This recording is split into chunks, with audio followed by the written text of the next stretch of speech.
I-stress o pagod ka na ba? Gusto ko lang ipaalala sa'yo na kahit gaano ka ka-stress ngayon, wag na wag kang sumuko sa mga pangarap mo. Kailangan mong tandaan parati na magtiwala ka sa progress na nangyayari sa buhay mo. Kahit alam ko na minsan sobrang hirap at sobrang nakakapagod na din talaga. Magtiwala ka sa kakayahan mo. Ang dami mo nang nalagpasan na mga malalaking problema dati. Ngayon ka pa ba susuko?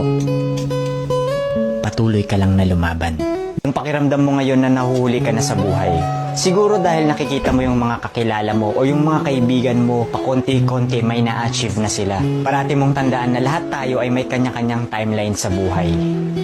Hindi ka nahuhuli at hindi ka rin naman nauuna.